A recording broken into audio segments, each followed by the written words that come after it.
É que eu parei uma e já comecei a outra, e não sei por que o computador da minha filha está no inglês aqui. Fala tudo em inglês. Eu acho que isso aí é do Zoom, Malu. Sei Bom, lá. nós estamos... Hã? Eu sei lá, mas que o bicho tá. Todo no inglês aqui. Eu vou pegar ali o livro. Pode ir tocando aí, João. Não, vamos encontrar onde está primeiro. Pode ir tranquilo lá pegar o livro. Nós estamos aí no capítulo 4. Na minha edição aqui, que é a tradução do Evandro Noleto Bezerra, a última tradução da FEB, na página 58. O primeiro parágrafo dessa página 58, né? Nenhum demônio se esquiva. Vejam se todos acham aí. Achei. Acharam? Malu achou? Todo mundo achou, gente? Angelita? Achei.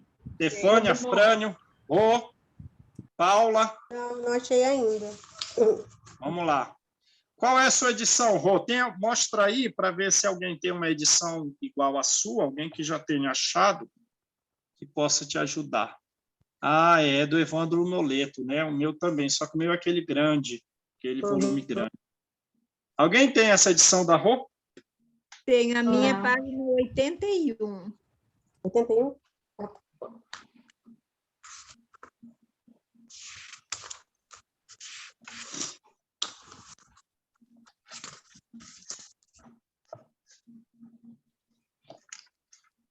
Já? Vamos lá?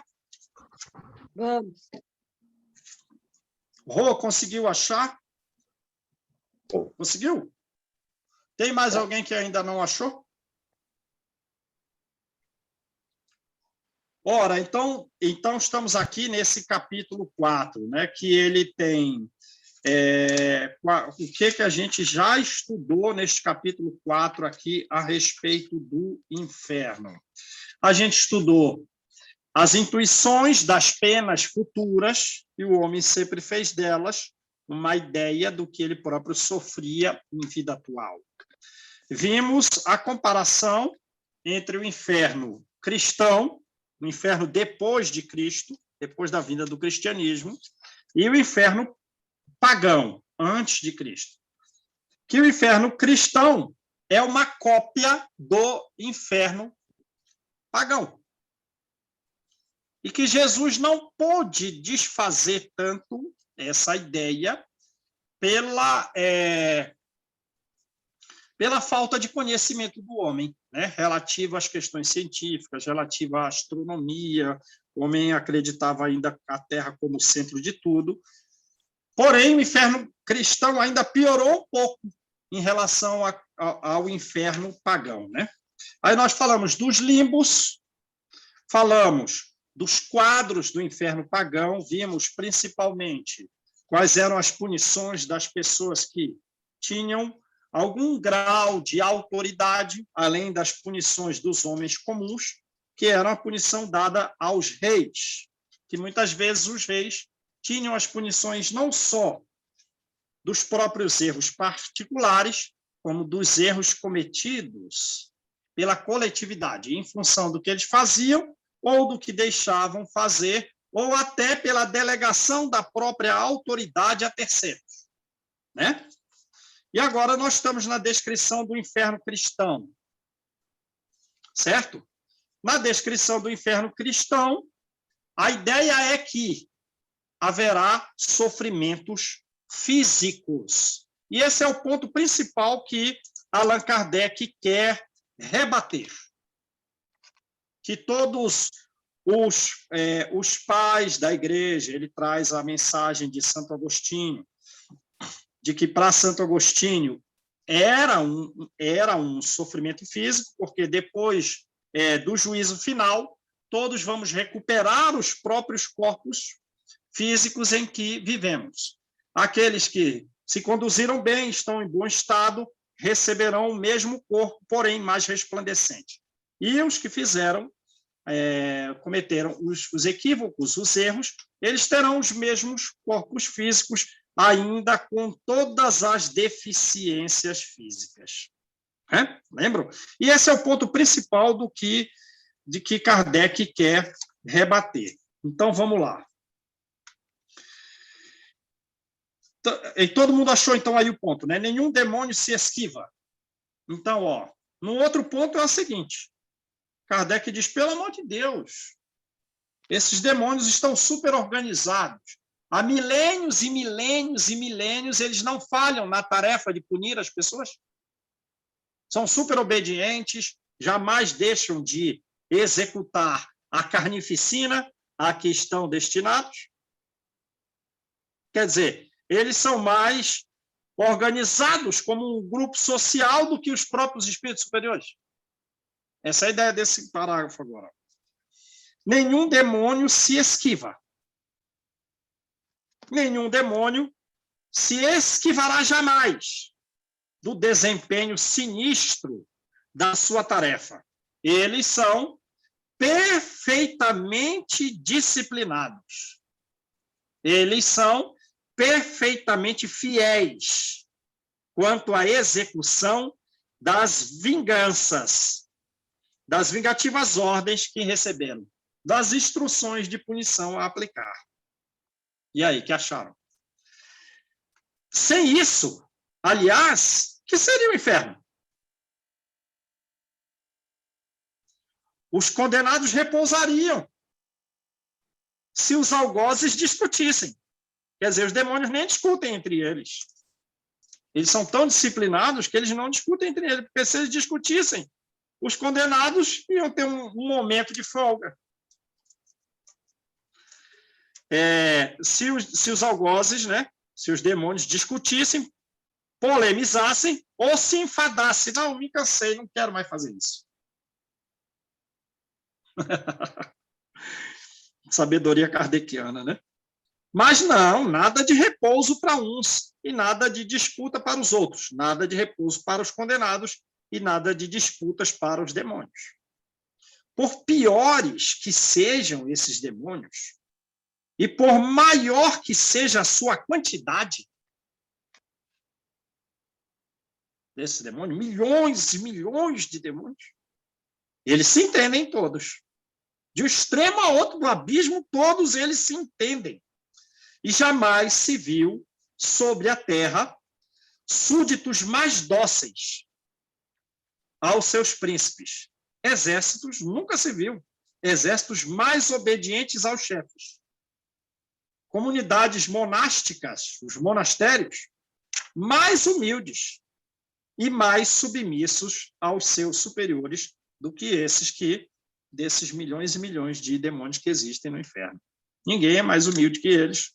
Ninguém, por maior que seja o número deles, são mais dóceis, né? São mais obedientes, são mais submissos aos superiores. Nota 48, nota de Allan Kardec. Esses mesmos demônios, rebeldes a Deus quanto ao bem, rebeldes a Deus quanto ao bem, mas são de uma docilidade exemplar quanto à prática do mal. Como que pode, né? Nenhum deles recua, nenhum deles diminui o fervor durante toda a eternidade. Na prática do mal, do bem recuaram. Que estranha metamorfose operou-se neles, que haviam sido criados puros e perfeitos como os anjos. Que metamorfose foi essa? E deixaram de fazer o bem e eternamente cumprem o mal à risca nos mínimos detalhes. Não é de admirar, tu vai fazer uma pergunta, não é de admirar vê-los dar exemplos de harmonia, dar exemplos de uma concórdia inalterável, quando os homens nem sequer sabem viver em paz e se estraçalham na terra, quer dizer, estão melhores que nós aqui, então, no cumprimento das suas tarefas. Vendo-se o requinte dos castigos reservados aos condenados e comparando a situação deles, né, dos condenados, a dos demônios, não é o caso de perguntar quais são os mais dignos de lástima. As vítimas ou os algozes? Quem é o mais digno de compaixão aí?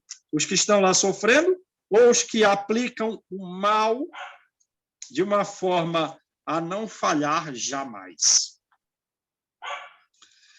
Então, vamos lá. Então, um outro ponto para refutar a ideia relativa ao inferno cristão. Qual? Um outro detalhe para refutar a ideia do inferno cristão. Porque os demônios estão super organizados. Eles são milhões e eles sempre se entendem. Dão um exemplo de submissão, de humildade, de obediência, como nunca se viu em lugar nenhum. Nem os superiores não estão como eles. Então, é um ponto, né, a refutar essa ideia. Então, vamos lá. Quase nada se conhece da ralé de demônios. Né? E também ele refutou aquela ideia de que eles tinham, né,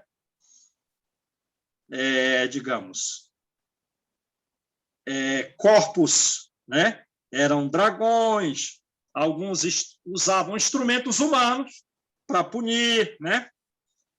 Alguns tinham a forma podiam adquirir a forma humana, lembram disso? E também os detalhes que foram narrados, né? Eram barcas de tripulantes que estavam sempre no mar, o mar revolto nunca chegava em terra. Era um rio de sangue, era uma cidade inteira que pegava fogo. E ainda falou, mas como? Quem deu essas informações? Foram alguns santos, alguns encarnados que fizeram isso. Mas como? Eles estão vendo coisas que não existem? Como é possível isso? E onde foi esse inferno? Ninguém sabe onde é. E como é que se dá detalhe de lá? Como é que você está dando uma riqueza de detalhe se você não sabe nem onde fica? Então, Allan Kardec quer refutar, né, essas ideias. Então, aí dizem os cristãos, relativo ao inferno, existem alguns demônios que são a ralé dos demônios. Quer dizer, que se existe lá os chefes, tem também a ralé. Aí, mas como é essa ralé? Quase nada se conhece. Ué, como assim? Não, tem a ralé, mas fala mais da ralé. Não dá para falar muito, não sabe muito. Pelo amor de Deus.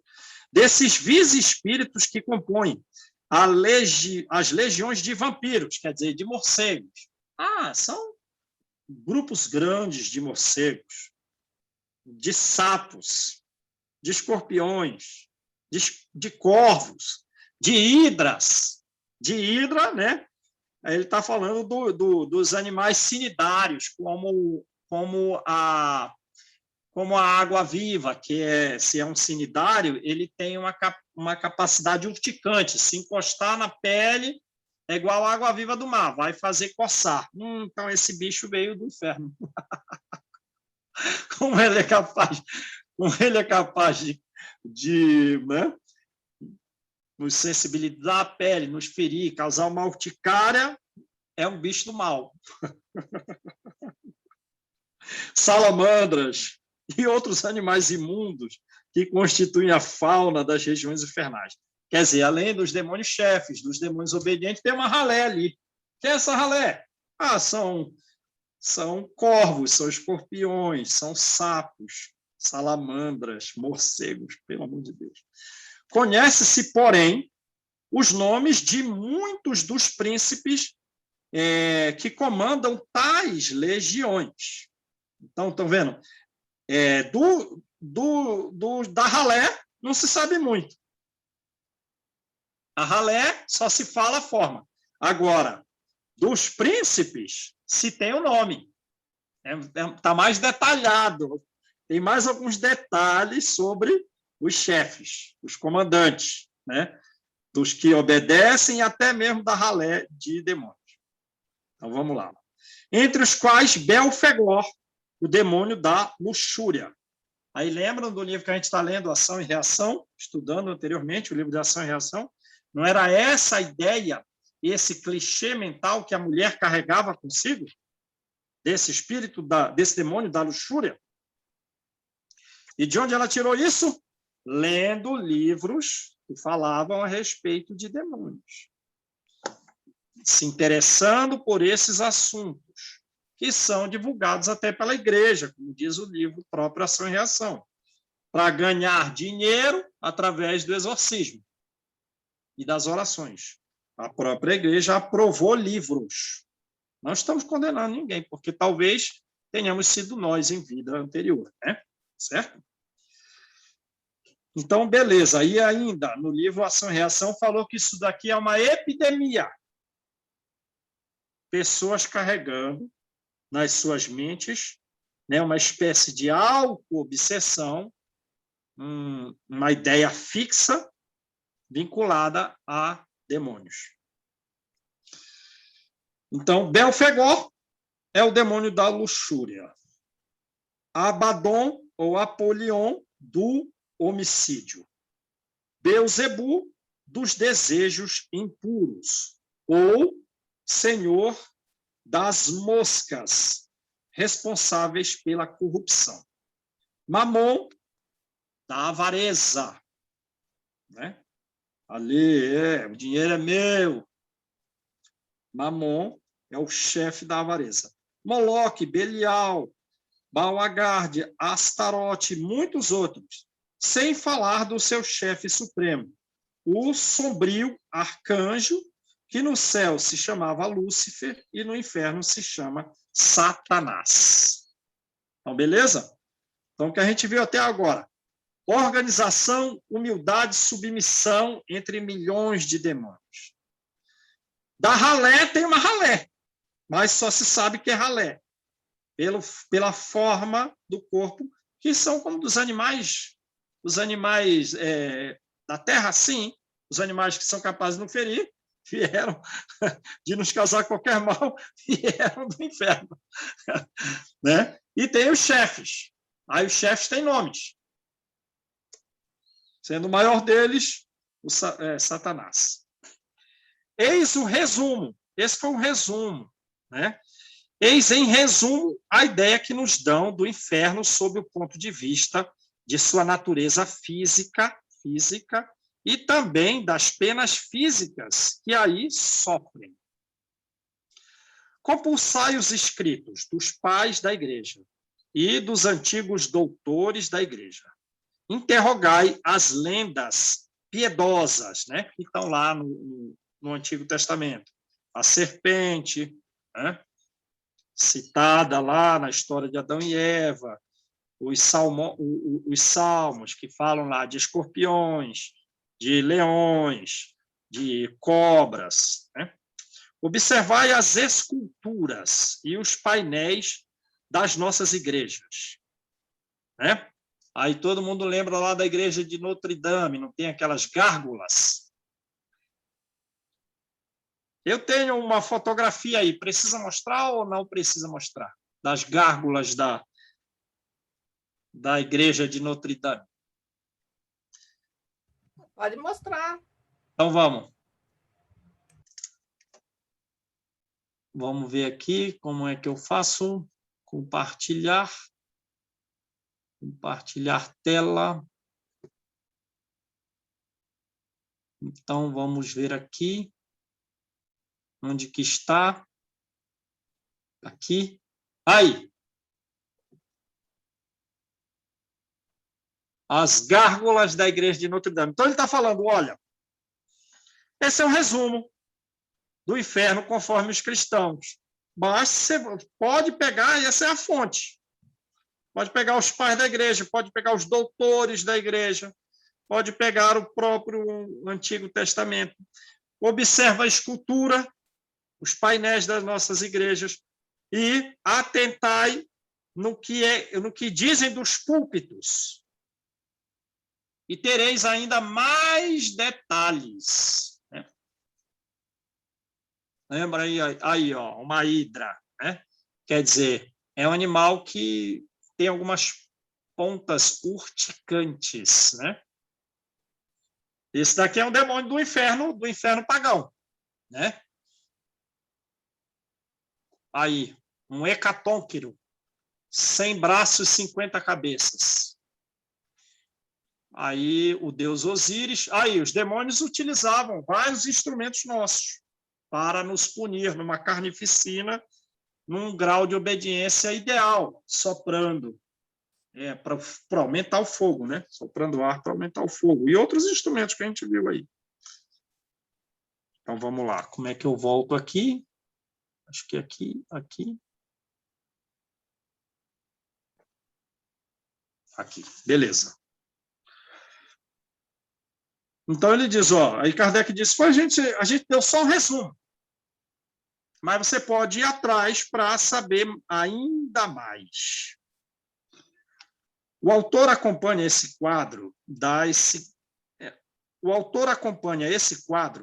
das seguintes reflexões, cujo alcance todos compreenderão. Lembra, ele está falando de um autor aí a respeito do inferno, Auguste Calais, da obra intitulada O Inferno, né? Era um político aí francês do século XVII, né? Não lembro bem o século que a gente mostrou. Então, vamos lá.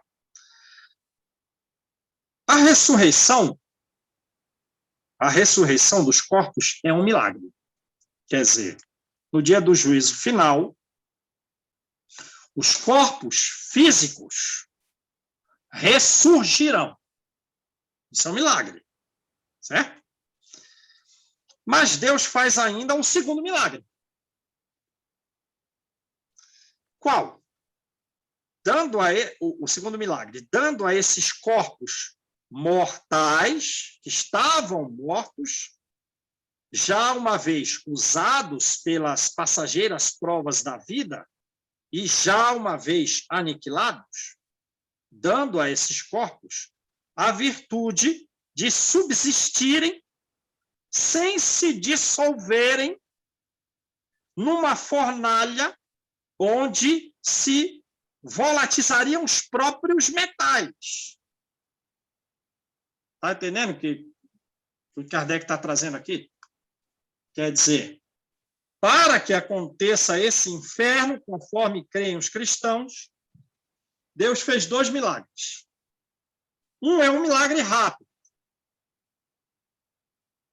E o outro é duradouro. Quer dizer, fica constantemente fazendo esse segundo milagre. Qual é o primeiro? Os corpos vão ressurgir. Os corpos físicos ressurgirão. Tá. E qual é o segundo milagre? Esse corpo deformado, doente, cheio de problema, eles vão estar numa fornalha que seria capaz de derreter o ouro, o ferro, o chumbo, fazer não só derreter, mas virar vapor, volatilizar metais, mas o corpo que foi ressurgido no primeiro milagre, dentro dessa fornalha, não se dissolve. Mas se levar um metal, esse metal vira vapor, sem passar pelo estado líquido. É um milagre isso. É um segundo milagre. Então, vamos lá. Que se diga que a alma é o seu próprio algoz, que se diga, que a alma é o seu próprio algoz, quer dizer, que nós é que fazemos mal para nós mesmos. Que se diga isso, que nós é que fazemos mal para nós mesmos. Que Deus não a persegue e apenas a abandona no estado infeliz por ela escolhido. Que se diga isso. Não, olha, você que fez mal a si mesmo. Aí Deus te deixou nesse estado, abandonado, mas foi você quem escolheu esse estado. Embora esse abandono eterno de um ser extraviado e sofredor pareça incompatível com a bondade divina, isso se pode até conceber. Quer dizer, vejam aí a sabedoria, né? E Kardec colocar a coisa, olha, que nós é que fazemos mal para nós mesmos. E que por algum momento, que não pode ser eterno, Deus nos abandonou conforme o estado que nós próprios escolhemos ficar. Isso é concebível. Eu consigo imaginar isso. Consigo imaginar isso. Entretanto, o que se diz da alma e das penas espirituais, diz que acabamos de ler, a alma é seu próprio algoz, Deus o abandonou nesse estado infeliz que ela própria escolheu, mas não vai abandonar eternamente, isso se pode conceber. Então, o que se diz da alma, das penas espirituais, não se pode, de modo algum, dizer dos corpos e das penas corporais como concebíveis para a perpetuação das quais já não basta que Deus se conserve impassível. Mas, ao contrário, que intervenha e atue. Sem o quê? Sem essa intervenção, sem essa atuação de Deus, todos os corpos sucumbiriam. Aí, então, ele está dizendo, essa parte já não dá para conceber. Essa parte já não dá para inferir. Entenderam o que Kardec está falando aqui? Então, olha, que vocês digam que nós próprios fomos os nossos algozes e que Deus, temporariamente, nos abandona no estado em que nós próprios nos levamos pelos nossos erros. Isso é concebível. Agora, vocês querem que eu imagine que haja uma pena física eterna num local em que um metal pode se volatilizar, mas que Deus atua e Deus faz com que os nossos corpos fiquem perpetuamente nesse sofrimento? Isso não vai dar para eu imaginar. Isso não vai dar. Isso não faz sentido. É isso que Kardec está falando, né? Os teólogos supõem, portanto, que Deus opera efetivamente, após a ressurreição dos corpos, esse segundo milagre de que falamos, quer dizer, a manutenção nossa num sofrimento eterno físico. Que, em primeiro lugar, então, o primeiro milagre, em primeiro lugar, ele tira dos sepulcros que devoram os nossos corpos de barro. Tirou do sepulcro, né, os nossos corpos que estavam devorados. Legal. Retira-os tais como aí baixaram. Quer dizer, com as suas enfermidades originais e as degradações sucessivas da idade, das moléstias e dos vícios. Quer dizer, o corpo volta com todas as suas enfermidades originais, envelhecido também, com as doenças, a dor de coluna, a dor nas articulações, o problema gástrico, o problema respiratório, todos os vícios, né? Restitui-nos a esse estado, decrépitos, friorentos, gotosos, quer dizer, com artrite, né? Com problema da artrite, cheios de necessidades e sensíveis a uma picada de abelha, cobertos pelas feridas que a vida e a morte nos impuseram. E está aí feito o primeiro milagre. Não sei se esse milagre foi bom ou foi ruim. Enfim, é um milagre porque é uma ideia de ter sido contra as leis naturais, né? Da decomposição da matéria orgânica. Mas veio com as doenças, veio com todos os problemas. Depois, a esses corpos raquíticos, prontos, esses corpos estão prontos para voltarem ao pó de onde saíram. Deus outorga, Deus fornece propriedades que eles nunca tiveram. Completando assim um segundo milagre, qual? A imortalidade. Esse dom, a imortalidade, esse dom que em sua cólera, dizei antes, em sua misericórdia, ele havia retirado de Adão ao sair do Éden. Quer dizer, Adão era imortal. Certo? Adão era imortal.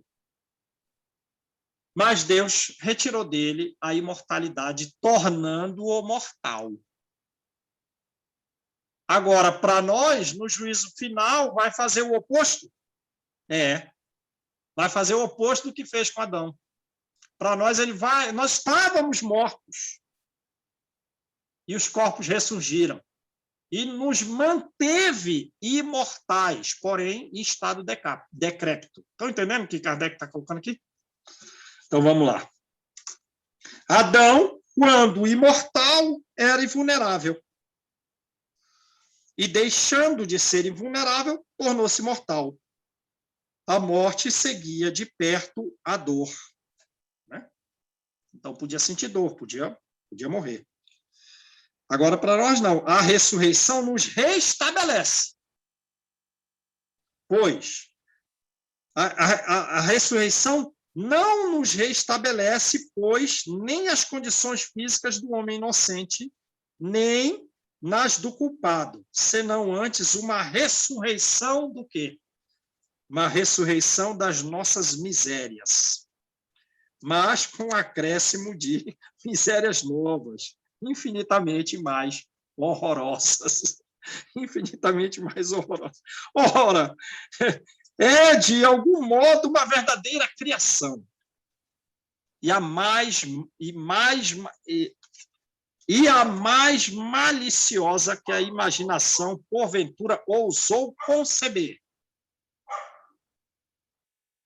Então, foi algo mais malicioso que a imaginação, porventura, ousou conceber. Deus muda de parecer. Do que fez para Adão, para nós faz o contrário. E para ajuntar aos tormentos espirituais dos pecadores, né? Tormentos carnais, tormentos físicos, que possam durar eternamente. E para isso transforma de súbito, por efeito do seu poder, transforma as leis e propriedades, por ele mesmo estabelecida desde o começo dos tempos aos compostos materiais.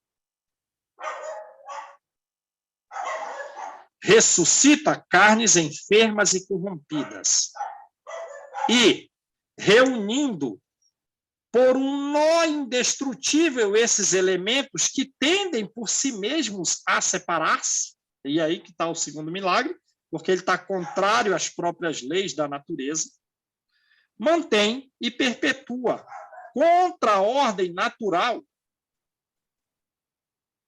essa podridão viva, lançando-a, essa podridão viva de todos nós, ao fogo, mas não para purificá-la.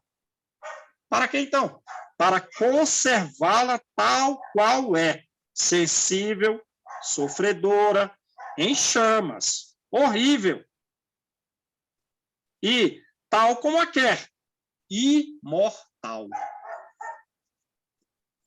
Então, tornou-nos imortais para sofrermos física e eternamente todas as espécies de doenças, ainda numa região em chamas, em que nós somos sensíveis a todos esses sofrimentos e sofremos? É isso aí.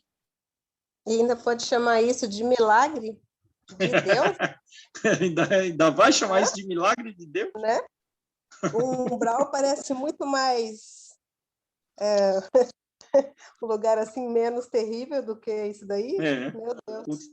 Com certeza. Né? Tribunal, o umbral parece ter acolhedor, né? Pelo amor de Deus, prefiro ir para o umbral do que ir para cá.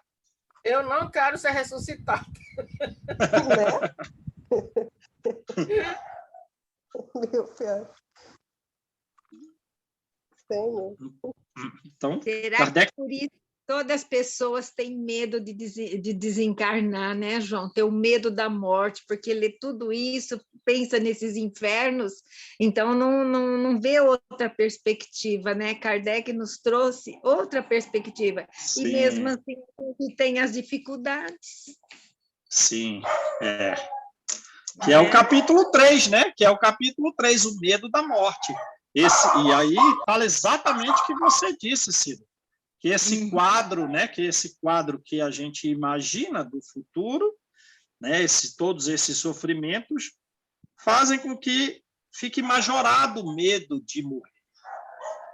Eu falo em comparação assim, quantos espíritos estão com seus irmãos, parentes, entubados na Covid, e todos entrando em depressão porque vão morrer. E o conhecimento da morte? Sim. Eles não são espíritos, nós somos. Sim. Né? Eu achei graça hoje de uma amiga, eu entrei em depressão porque meu irmão está entubado. Mas cadê a sua religião, o conhecimento que você tem? Nós não estamos mais no inferno do pagão, nós não estamos mais no inferno cristão. Sim, nós temos um umbral, nós vamos para algum lugar, mas não desta forma. Sim, bem falado, Cida. O espírita não pode estar sofrendo tanto assim, né? Não, eu tenho visto demais, por isso que me choca de eu pensar, falar, mas cadê o conhecimento, né? Então, nessa hora, nós estamos testados, João, aquilo que nós estamos estudando a cada dia. Sim. Se nós não formos em provas, nós não sabemos se nós perdemos as superstições ou não. Sim. Conhecimento é nosso mesmo ou é só das páginas eu me digo espírita, né? Isso. Essa aula veio complementar o que a gente tem. Agora, aquelas pessoas leigas, eu falo, não, eu vou fazer oração para o seu paciente, para o seu irmão, para tudo, né? Mas eles são leigos, é diferente. Agora, no meio nosso... Então, não estudou Kardec, como você fala, né, João? Conhecimento liberta. Não estudou Kardec ainda. Não estudou, né? Não entrou o conhecimento. Tem que compreender, né? Compreender. Tem que conhecer, mas tem que compreender. Porque se só ouvir falar e não estudar, né? Você fica ainda com aquele sentimento do passado, aquelas coisas lá das outras religiões, que a gente ainda arrasta, né? Porque eu mesma não era espírita, né? Então, a gente traz boa parte de todo... esses medos aí, eu tinha muito, né? Hoje em dia, com o conhecimento, ele realmente liberta a gente, né? Liberta. Todos nós viemos da Igreja Católica, então a gente traz esses infernos, mas só que hoje, com a Covid, eu achei assim que nós estaríamos mais preparados, né? Estudando, conhecendo... É, verdade. Bom, vamos lá, então. Ó. Por esse milagre, Deus se transforma num dos algozes do inferno. Pois se os condenados, dos algozes, tá vendo? Deus virou um algoz. Pois se os condenados não podem atribuir seus males espirituais senão a si mesmos, em compensação, só a Deus podem imputar os outros, os físicos. Os físicos. Era pouco demais, era pouco, estava muito pouquinho. Após a morte, abandoná-los, os homens, os condenados, à tristeza, era pouco, abandoná-los ao arrependimento e a todas as angústias de uma alma que sente haver perdido o bem supremo, está pouco. Segundo os teólogos, Deus irá buscá-los nessa noite, no fundo desse abismo, chamando-as momentaneamente à vida, não para consolar, mas para as revestir de um corpo horrendo, chamejante, porém imperecível, mais empestado que a túnica de Djanira. A Djanira, a esposa de Hércules, né? Vamos ver aqui a nota de rodapé. Porque foi assim que Hércules morreu, né? Ela deu essa túnica que um centauro deu para ela, e ela pegou, vestiu Hércules com aquela túnica, deu aquela túnica para o Hércules, mas estava uma túnica empastada, empestada de males, que Hércules morreu. Então, vamos lá, ó, nota 49. Djanira. esposa de Hércules, de cuja morte foi a causadora, fazendo vestir a túnica envenenada que lhe fora entregue pelo centauro Nesso. Então, a própria esposa matou Hércules, dando a ele uma túnica que tinha uma espécie de veneno. Então, Deus vai fazer conosco o que Djanira fez com Hércules. Dá um corpo horrendo, nos ressuscitar num corpo podre e ainda nos manter nesse estado, dentro das chamas, para, em seguida, abandoná-las para sempre. Né? Então, vamos lá. Isso é o inferno cristão. Esse é o inferno conforme os cristãos. Vai ler. Pior que o inferno dos pagãos, hein? Pior, muito pior. Ainda assim, esse abandono não será absoluto, visto como o céu e a terra não subsistem senão por atos da vontade divina, sempre ativa essa vontade divina, e considerando-se que tudo se dissiparia se ele deixasse de o sustentar. Quer dizer, não é Deus que sustenta os astros, não é Deus que faz com que a terra subsista, permaneça existindo? Sim. Ora, então ele também está agindo para que nós nos mantenhamos nesses corpos apodrecidos em chamas imperecíveis. Então é ele que está agindo. Ele que não está nos sustentando nessa podridão. Deus terá, portanto, sem cessar,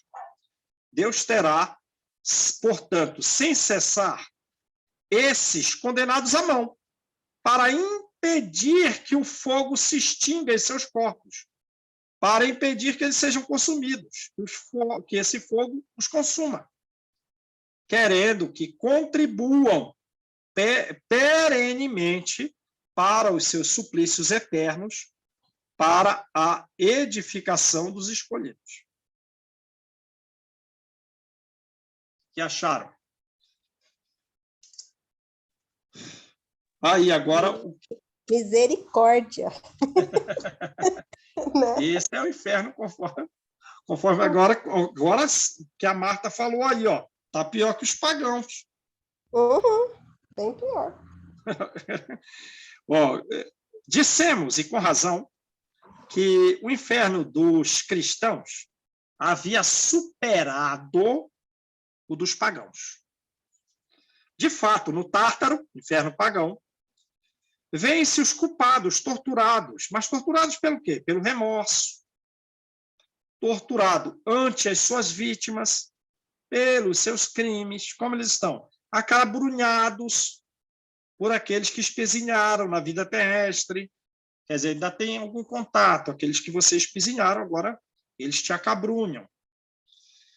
Vemo-los fugirem à luz que os penetra. Quer dizer, tem uma luz que vem do alto, mas essa luz mostra a minha inferioridade e eu fujo, então, dela, procurando em vão escapar, né, aos olhares que os perseguem. Então, ele está fazendo um resumo do inferno pagão. Aí o orgulho é abatido, o orgulho é humilhado, todos trazem a marca, o estigma do seu passado, todos são punidos pelas próprias faltas, a tal ponto que, para alguns, nem precisa com que as vítimas os acabrunhem, porque para alguns basta entregá-los a si mesmos, sem ser preciso aumentar-lhes os castigos. Eles próprios já estão numa auto-obsessão, se auto-castigando, no inferno pagão. Contudo, no inferno pagão são sombras, quer dizer, são almas com corpos fluídicos, são imagens, esses corpos fluídicos, imagens da sua vida terrestre.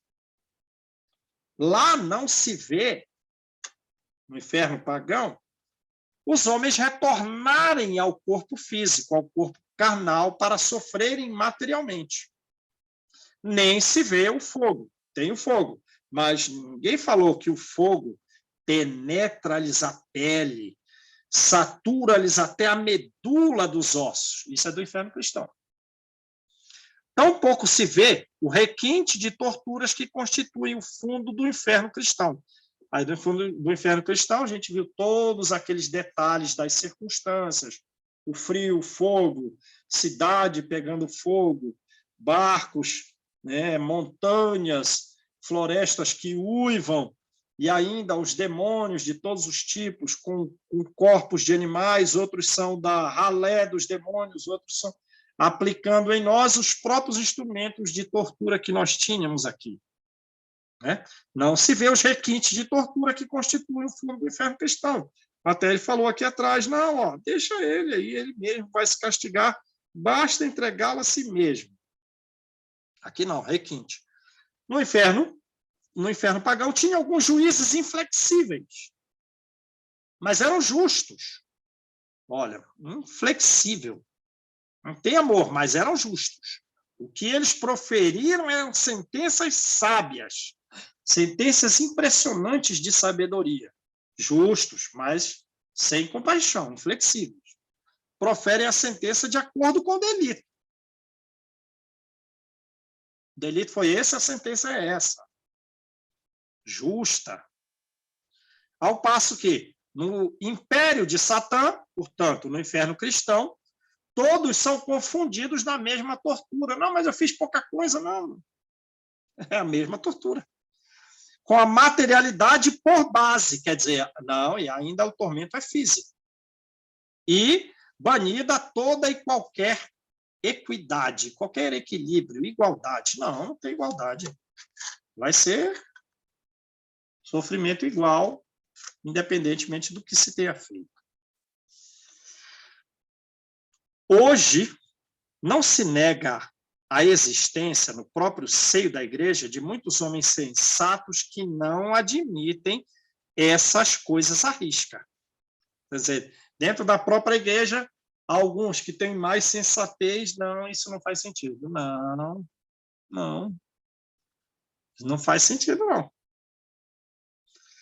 Vendo nelas, essas coisas são alegorias. Isso daí precisa ser interpretado, a gente não está sabendo bem, temos que interpretar isso aí. Estas opiniões, no entanto, são individuais. Agora, Kardec está dizendo, esses homens sensatos são poucos, e eles não fazem lei, de modo que a crença no inferno material, com todas as suas consequências, e os detalhes que nós lemos aqui, mas o principal é sofrimentos físicos. Ressurgir para permanecer num contínuo sofrimento, com todas as doenças e as circunstâncias de clima desagradável. Né? De modo que a crença no inferno material, com todas as consequências, ainda constitui um artigo de fé. Não, mas isso a maioria crê, isso é um artigo de fé dos cristãos. Alguns sensatos dizem, não, isso daí é figurativo, a gente tem que interpretar isso aí, isso é uma alegoria. Mas são poucos. O artigo de fé é esse aí. É de perguntar-se como alguns homens foram capazes, agora sim, é de perguntar-se como alguns homens foram capazes de ver essas coisas em estado de êxtase quando elas, de fato, não existem. Agora ele vai, então, digamos, na origem, na fonte. Mas quem disse que o inferno é assim? Quem disse esses detalhes? Ah, foi Santo Agostinho que disse. Mas Santo Agostinho é um espírito de certa evolução, mas nesse ponto ele falou, que não pode ser físico. Ah, quem falou isso? Foi Teresa d'Ávila. É de perguntar-se como alguns foram capazes de ver essas coisas no estado de êxtase quando elas não existem. Percebe a coisa? Então, ele quer refutar agora a origem das coisas. Por que pessoas disso? Foram os pais da igreja que falaram isso. Foram os doutores da lei. Bom, Santo Agostinho falou de serpentes que se deliciavam nos corpos e picavam as pessoas num lago de chamas. Teresa Dávila falou de uma rua estreita que tinha um muro, e ela ficou dentro do muro, e o muro a matou. Bom, não cabe aqui explicar a origem das imagens fantásticas tantas vezes reproduzidas com todas as aparências de realidade. Diremos apenas ser preciso considerar, em princípio, que o êxtase é a menos segura de todas as revelações. Aí botou uma nota de rodapé, 50. Veja o Livro dos Espíritos, questões 443 e 444.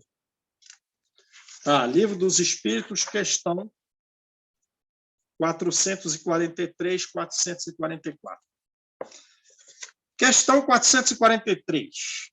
Há coisas que o estático pensa ver, mas que, evidentemente, isso que ele viu resulta de uma imaginação abalada pela crença e pelos preconceitos terrenos. Assim, nem tudo o que ele vê é real. O que o estático vê, o que ele vê, é real para ele. Mas, como seu espírito está sempre sob a influência de ideias terrenas, pode ver à sua maneira, ou melhor dizendo, pode exprimir o que viu numa linguagem condizente com os seus preconceitos e as ideias em que foi criado, ou com os vossos preconceitos, a fim de ser mais bem compreendido. É, sobretudo, nesse sentido que o estático pode errar, porque ele está vendo conforme as ideias preconcebidas próprias ou nossas ideias terrenas. Questão 444. Qual o grau de confiança que se pode depositar na revelação dos estáticos? O estático pode enganar-se com muita frequência, sobretudo quando penetra naquilo que deve continuar a ser mistério para o homem, porque, então, se deixa levar por suas próprias ideias, ou se torna ele um joguete de espíritos enganadores que se aproveitam de seu entusiasmo para o fascinar. Então, enfim, Kardec ele quer destruir a ideia do inferno cristão nas nossas mentes, falando também que as revelações dos estáticos não são seguras, que muitas dessas revelações eles tiram das próprias ideias, das suas próprias crenças. Então, vamos lá. Porque o estado de superexcitação nem sempre implica um desprendimento tão completo da alma, que se imponha à crença absoluta, denunciando muitas vezes o reflexo das preocupações da véspera. Aí a gente lembra, como a Cida falou, da Teresa Dávila, que ela estava não querendo assumir a tarefa que deveria assumir religiosa, e foi-lhe mostrada, né, quais seriam as consequências de não assumir sua tarefa. Então, Kardec coloca aqui como um reflexo das preocupações. As ideias com que o espírito se nutre e das quais o cérebro, ou melhor, o envoltório perispiritual, que a este corresponde ao cérebro, conserva a forma ou a estampa, né? As ideias com que o espírito se nutre e das quais o envoltório perispiritual, que corresponde ao cérebro, conserva a forma da ideia, conserva a estampa da ideia. Essas ideias, então, se reproduzem amplificadas, como uma miragem, sob formas vaporosas que se cruzam, se confundem e compõem um todo extravagante. Os estáticos de todos os cultos sempre viram coisas relacionadas com a fé que possuíam. Nada há, pois, de extraordinário que Santa Teresa e outros, tanto quanto ela, esses outros, tanto quanto Santa Teresa, saturados de ideias infernais, pelas descrições verbais, pelas escritas, né, pelo que foi ensinado desde a infância, desde a juventude, hajam tido visões que não são propriamente falando, mas que reproduções por efeito de um pesadelo das próprias ideias que carregavam. Um pagão fanatizado teria visto num sonho, teria visto antes o Tártaro, teria visto as fúrias. Sabe quais são as fúrias, né? Aquelas 3 mulheres, né? Que ficam na orelha falando dos erros. Lembram? Uma fala do homicídio, outra fala da traição, outra de não sei o quê. Então, pega um pagão, dormiu, entrou num pesadelo. Aí o que ele vai ver? Ele vai ver o Tártaro, ele vai ver as fúrias, ou ele vai ver Júpiter, né? Zeus, no Olimpo, empunhando o raio. Então, essas seriam as visões dos nossos pesadelos no período pagão. Beleza? Então, é isso que Kardec quer. Ele quer demolir para depois construir, né? Para depois construir quais são as verdadeiras ideias dos campos desagradáveis, das regiões desagradáveis, que, como nós estamos vendo no livro Ação e Reação, para quais podemos ir, mas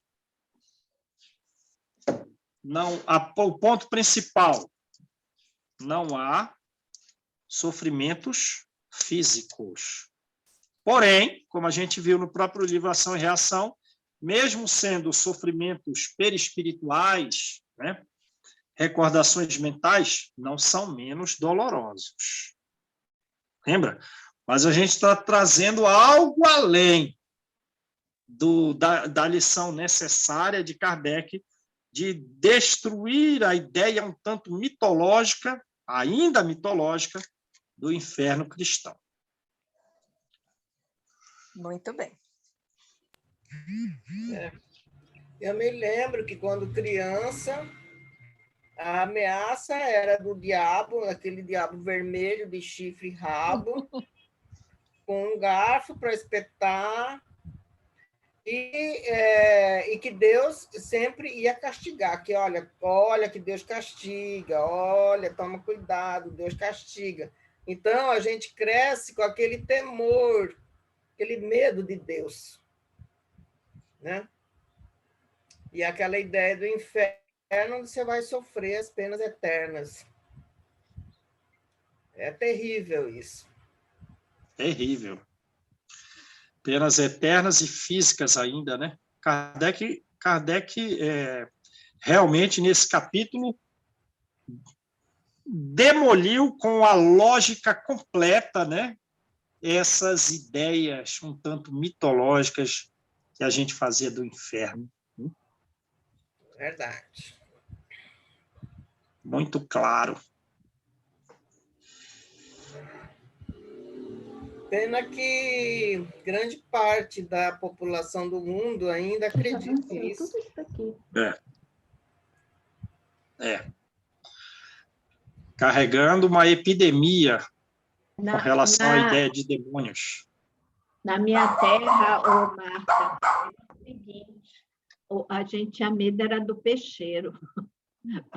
Tem aquele homem vendeu peixe com um tabuleirão enorme na cabeça, cheio de tudo quanto era tipo de peixe. Aí coitado, o bichinho vendia peixe, tudo. Aí o povo dizia assim, o peixeiro vai te pegar, vai te levar. Nossa! Olha, quando eu vi o homem na esquina, na outra esquina, eu morava numa esquina, ele estava ainda na outra, eu já corri e me escondi embaixo da cama. De um pavor do peixeiro. Coitado do trabalhador, né? Então, o meu era o homem do saco. Tudo, o homem do saco. Tudo na infância da gente foi regrado em medo, né? Foi aquela coisa assim, foi incutido na gente, ó, tenha medo disso, medo daquilo, medo de não sei o quê. Nossa Senhora! Até hoje, às vezes, assim, eu lembro, né, daquele... Quando eu passo por alguém, assim, eu dou uma olhada, né? Ó, aí me lembra aquela coisa da infância, tá? Porque volta aquilo, porque tudo eles metiam medo na gente. Nossa Senhora, não sei nem como é que a gente sobreviveu, viu? Olha, eu morava em Corumbá e na hora de escurecer, a minha mãe mandava fechar as janelas dos quartos para não entrar mosquito. Menina, aí quando era minha vez de ir, era assombrado. Eu subia aquela escada, assim, correndo, fechava tudo, assim. Olha, eu nem respirava e descia correndo as escadas. Por quê? Eu vou te contar. Havia falecido um rapaz afogado no rio e os pertences dele estavam embaixo da escada, esperando os familiares virem buscar. E o medo dos mortos era muito grande, dos fantasmas. Então, eu tinha pavor de ir sozinha passar por aquela escada, porque as coisas do morto estavam lá. Não, olha, era terrível. Tanto é que um dia minha irmã mais velha, ela colocou um lençol na cabeça.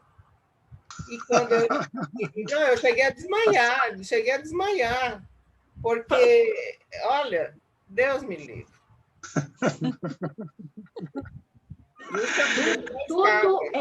Tudo era medo para a gente, né? Tudo, eles incutiam muito medo na gente. Com certeza. Tudo. Vocês já leram no livro Nos Domínios da Mediunidade um capítulo que fala da psicometria? Que eles estão num museu que tem lá os objetos, né? Os objetos dos mortos, tem lá um espelho, um relógio. Dê uma lida lá. Tem. Dê uma lida lá. Eu não compro nada antigo. Pois é. Dê uma lida lá. É verdade. Não era fácil, não, mas estamos aqui, né? Mas que tem ainda aquele resquício, tem. Aquilo ficou na gente. Fica na memória, né? Fica o quê? O que você vai fazer, né? Aquilo sempre volta, vem aquela coisa assim de você lembrar, né, da sua infância, que botava aquele medo e tudo. E não era, né, o pobrezinho do peixeiro fazer aquele esticado que eles fazem no peixe, que aí eles quebram todas as espinhas, né? Que aí você fazia fritinho, comia a espinha com tudo, né? Aí o pobre do peixeiro tinha aquele facão que ele vinha e cortava. Aí, então, dizer que ia fazer aquilo com a gente, e o medo? Meu filho, ele vinha numa esquina, eu já estava embaixo da cama, escondida. Fora as histórias de medo, de fantasma que contavam, né? Reunia-se aquele monte de criança para ouvir aquelas histórias de medo. Gente, olha, todo mundo tinha pesadelo depois. É aquela história do homem que foi desafiado a entrar, acho que ir no meio do cemitério, ele tinha que pregar um prego lá na tábua, porque tinha uma igrejinha, tinha que pregar um prego para provar que ele esteve lá. Só que quando ele abaixou e pregou o prego, estava frio, ele estava usando um poncho. A ponta do poncho ficou presa com o prego. A hora que ele levantou, que sentiu aquele puxão, o homem caiu morto. Deu de susto. Então, todas essas histórias contavam para a gente. Imagina, uma cidade onde que chegava meia-noite, eu era de Corumbá, em 1960, Vira e mexe, não tinha luz na cidade. Então, essas Era coisas tudo na contavam... novela, assim, escutando aquelas histórias de medo. Então, né, essas coisas contavam para a gente à noite, à luz de vela, quer dizer, que era para botar bastante medo. Eu vou fazer 68 anos, até hoje não esqueci da história. Marcou, né? Marcou, motivo. nossa. Verdade. Verdade. Mas tá bom. Vamos lá, gente. Quem faz a oração para a gente? Vamos fazer uma oração pensando em Jesus, esquecendo todos esses infernos, encontrando a paz, a serenidade. Que Deus é nosso Pai amoroso, e Jesus sempre está conosco, nos abençoando. Os anjos da guarda também nos cuidam, nos alertam dos perigos, nos ensinam o caminho reto a seguir, sempre na luz do amor, do perdão e da caridade. E que Deus, em sua misericórdia infinita, possa nos amparar hoje e sempre. Graças a Deus.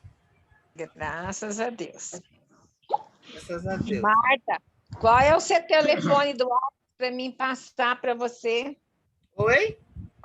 Me manda o seu telefone do WhatsApp. Ou você quer meu telefone?